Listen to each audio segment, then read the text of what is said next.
तो hello everyone, आज हम लोग जो स्टार्ट करेंगे, जो टॉपिक हम लोग स्टार्ट करने वाले हैं दैट इज, बहुत सारे कमेंट में ये क्वेश्चन आए थे कि फिजिक्स के क्वेश्चंस को कैसे अटेम्प्ट करना है, कैसे कम टाइम में करना है नीट के पेपर में। And the second very most important thing is कि लोगों को ये समझ में नहीं आ रहा था कि what should be the approach to study physics. देखो, फिजिक्स जितना टफ दिखता है एक्चुअली वो उतना है नहीं, ठीक है। अगर आप सिर्फ और सिर्फ नीट के लिए पढ़ रहे हो तो, अगर आप एडवांस के लिए पढ़ रहे हो जी, तो मैं मान सकती हूँ कि हाँ थोड़ा बहुत टफ है, that you have to deal, ठीक है। तो आज सबसे पहले जो क्वेश्चन की शुरुआत करेंगे, मैं आपको एक रियलिटी चेक से करूंगी कि जो जो टॉपिक सबसे ज्यादा लोग डरते हैं, जैसे मैंने लोगों से एक आप कह सकते हो क्विज कंडक्ट करवाई, जिसमें मैंने लोगों से पूछा कि आप कौन से चैप्टर से सबसे ज्यादा डरते हो, जिसका आप चाहते हो कि मैं उसमें अपनी अप्रोच बताऊं या अपने ट्रिक्स बताऊं। मैक्सिमम लोगों का था कि मैम सबसे टफ लगती है हमें न्यूक्लियर फिजिक्स, तो आप अगर उस पर कुछ ट्रिक्स बता पाए तो। नाउ लेट्स अंडरस्टैंड कि इस ट्रिक्स को हम कैसे काम कराते हैं। देखिए, सबसे पहले आज हम यहां से स्टार्ट करेंगे, यहां से मैं आपको ट्रिक समझाना स्टार्ट करती हूँ। ये क्वेश्चन पढ़िए, I give you time to read that question, और I give you enough time ताकि आप अभी तक जो भी अप्रोच लगाते आ रहे हो, जितनी भी प्रिपरेशन के साथ आ रहे हो, इस क्वेश्चन को अटेम्प्ट करो। And this is the NEET 2016 question, जो कि 20 में भी रिपीट हुआ और 22 में भी रिपीट हुआ, सेम पैटर्न का क्वेश्चन। ऑलराइट, इसका मतलब हमें इतना तो समझ में आ रहा है कि that's it's very very important कि ये वाला क्वेश्चन में सॉल्व होना चाहिए, ठीक है। करते हैं। The half life of a radioactive substance is 30 minutes. Okay, हमें टी हाफ दिया हुआ है, 30 मिनट्स है उस सब्सटेंस का, ठीक है। हमें बताना है कि वो जब 40% डिके कर जाए और व्हेन इट इज 85% डिके, तो उनके बीच में टाइम गैप कितना होगा।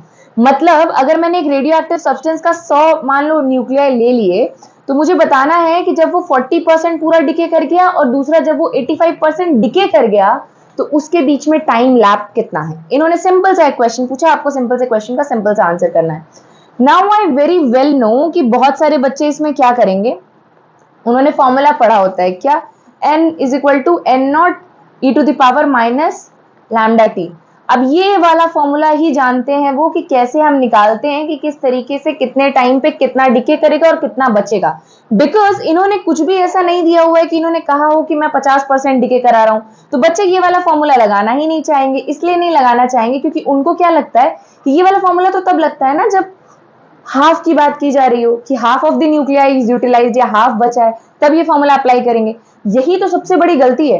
अगर आपने इस फॉर्मूले को कभी भी आपने इस फॉर्मूले को अगर ध्यान से पढ़ा हो, मैं एक बार फिर से आपको दिखा देती हूँ, न्यूक्लियाई लेफ्ट वाले फॉर्मूले को पढ़ा है, तो मैक्सिमम लोगों को लगता है कि जब 50% 25% ऐसी बातें करते हैं हम लोग, तभी इस फॉर्मूले को यूज करते हैं, जो कि बहुत ही गलत कंसेप्ट है। अब देखो, मैंने बताया आपको मैक्सिमम बच्चे इस फॉर्मूले पे जाएंगे और यहीं पे उलझ के अपना टाइम बर्बाद करेंगे, क्योंकि पेपर में लॉग की वैल्यू नहीं दे रखी होगी। सिंपल सी बात है, ठीक है। तो हमें क्या करना है, इस फॉर्मूले पे नहीं जाना है, इस बड़े अप्रोच पे नहीं जाना है। अब मैं इस क्वेश्चन को कैसे अप्रोच करूंगी, क्या होगा इसमें, इन्होंने मुझे टी हाफ दे रखा है, ठीक है। तो लेट्स इमेजिन इन्होंने मुझे टी हाफ क्या दे रखा है, t half is equal to 30 minutes, इतना मुझे पता है। इन्होंने बोला 40% जब डिके कर जाए और 85% जब डिके कर जाए सेम रेडियो एक्टिव सब्सटेंस, तो आपको मुझे बताना है कि कितना टाइम जा चुका होगा। यही तो बोला ना कि इन दोनों के बीच में टाइम कितना जाएगा। जब वो 40% डिके कर गया, तो मेरा दिमाग क्या कह रहा है कि बचा कितना।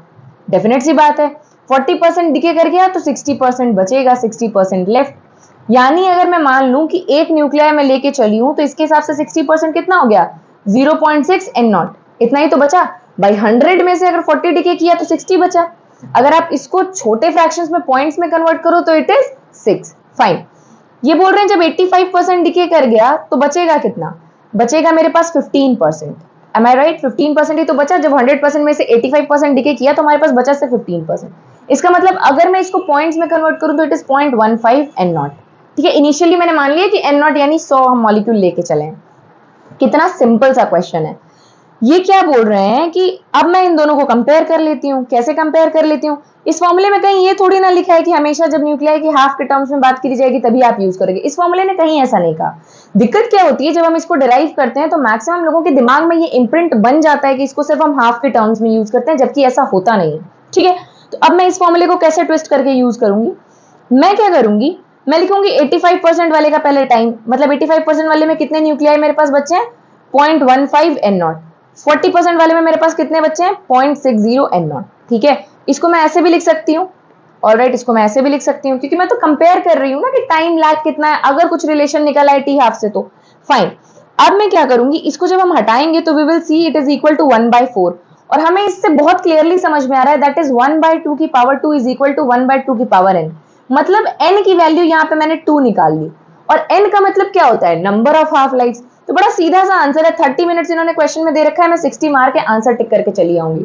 आई will not go into detail of that long formula. क्यों? क्योंकि मुझे कंसेप्ट पता है कि ये वाला फॉर्मूला डिराइव कैसे किया गया है और इसका एक्चुअल मीनिंग क्या है। फाइन, तो ये तो एक टाइप का क्वेश्चन होता है जो बहुत ज्यादा आता है। अब दूसरे वाला क्वेश्चन देखते हैं। इस क्वेश्चन को देख के मैक्सिमम लोग सोचेंगे पता नहीं क्या हाई फाई बात कर रहे हैं, will leave the question. Maximum students ये गलती करेंगे कि इस क्वेश्चन को पढ़ते ही वो लीव कर देंगे। क्यों? Nucleus of uranium decay at rest. Rest पे यूरेनियम जो है वो डिके कर गया। किसमें डिके किया? थोरियम में और हीलियम में। फाइन, तो एक यूरेनियम है जो कि थोरियम और हीलियम में आपका डिके कर गया। तो ये आपसे पूछ रहे हैं कि हीलियम और थोरियम के बीच में या तो आप मोमेंटम का रिलेशन निकाल लो या काइनेटिक एनर्जी का रिलेशन निकाल लो। फर्दर आपसे बस यही पूछा जा सकता है कि या तो आप मोमेंटम का रिलेशन बताओ या काइनेटिक एनर्जी का बताओ। नाउ अब मैं बताती हूँ कि मैं इस क्वेश्चन को कैसे इजीली अप्रोच करूंगी। मुझे पता है कि decay at rest, decay at rest का मतलब होता है बेटा कि जब वो रेस्ट में पोजीशन में था, मतलब ना तो उसको किसी एक्सटर्नल एनर्जी ने अप्रोच किया, ना खुद से कोई एनर्जी उसमें रिलीज हुई। वो रेस्ट में था, उसको कोई एक्सटर्नल एनर्जी, कोई एनर्जी नहीं दी गई, वो अपने आप एक्सप्लोड किया है। ठीक है, due to that weight factor. Uranium हमेशा अपने हाइयर वेट की वजह से रेडियो एक्टिव होता है और वो एक्सप्लोड कर जाता है ताकि वो ज्यादा स्टेबल न्यूक्लियाई बना पाए। ठीक है, तो अब मैं बात करती हूँ यूरेनियम जो टूटा वो आपका टूट गया हीलियम में और उसके साथ साथ थोरियम में। ठीक है, हीलियम मुझे पता है कि ये कम वेट का होता है और थोरियम मुझे पता है कि डेफिनेटली हीलियम के कंपैरिजन में बहुत ज्यादा वेट का होता है।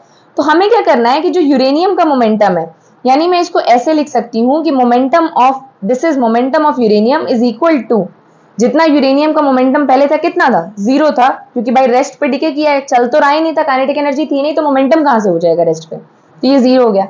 दैट शुड बी कंजर्व्ड क्योंकि हमने कोई एनर्जी नहीं लगाई है। ठीक है, अब ये कंजर्व्ड है तो हम क्या करेंगे, मतलब जो हीलियम का मोमेंटम है that should be equal and opposite to the momentum of thorium. Simple सी हमको ये बात समझ में आ रही है by the chapter laws of motion. इतनी बात समझ में आई, एक्सटर्नल फोर्स लग नहीं रहा, मतलब मोमेंटम कंजर्व्ड है।